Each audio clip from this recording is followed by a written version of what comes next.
Pasitelkite gerą agronominę patirtį ir N-Sensor technologiją savo John Deere įrangai, susiedami John Deere operacijų centro paskyrą su Atfarm.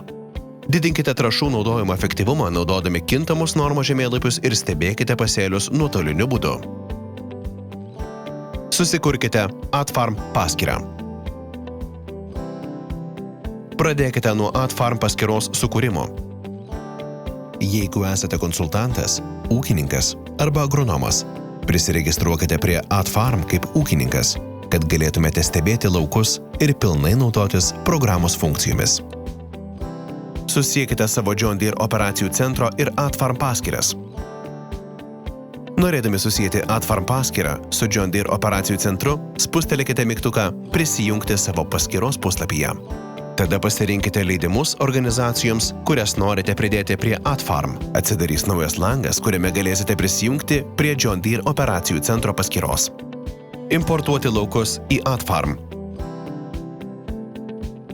Spustelėkite Importuoti laukus.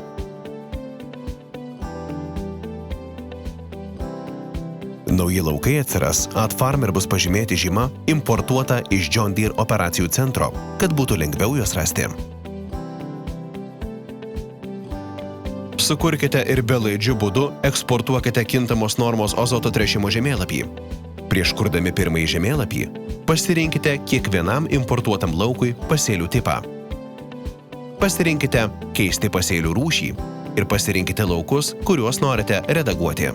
Tada pridėkite informaciją apie savo pasėlius. Pradėkite kurti tręšimo žemėlapį pasirinkdami lauką pagal naujausią debesų neturinčią nuotrauką ir pasirinkite Kintamos N normos tręšimas.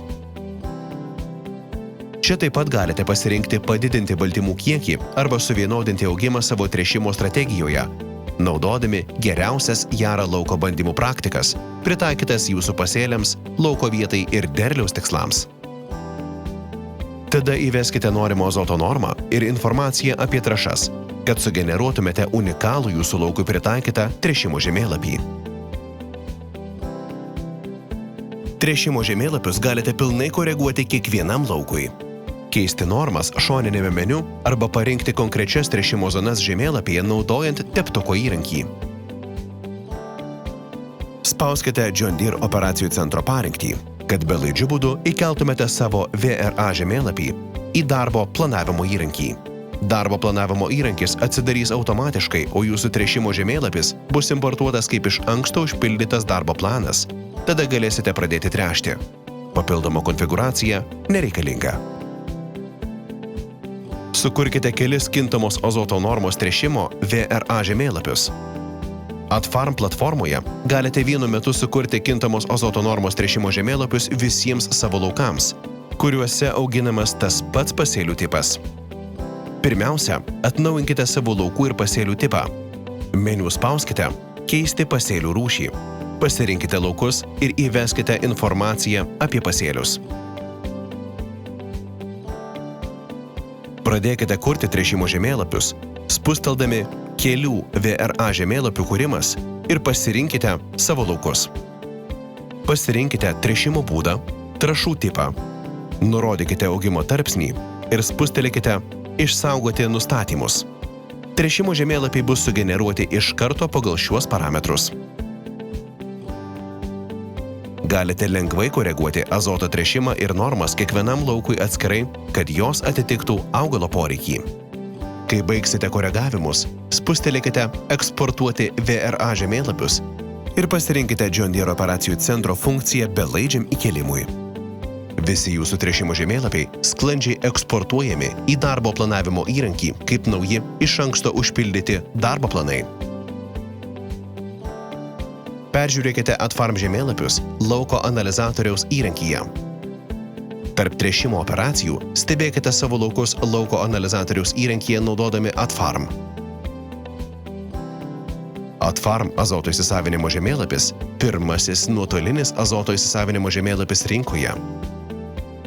Jis įvertina vidutinį azoto įsisavinimą jūsų lauke tam tikrą dieną. Naudokite jį, kad stebėtumėte, kaip jūsų pasėliai įsisavina maisto medžiagas ir nuspręskite, kada vėl reikia tręšti. Optimizuotas žemėlapis naudoja tą patį indeksą kaip ir Yara and Sensor, todėl galite matyti savo pasėlių biomasę. Javams galite naudoti šį žemėlapį iki žydėjimo, kad sektumėte augimą ir pastebėtumėte galimas problemas dar prieš jas pamatant plika akimi.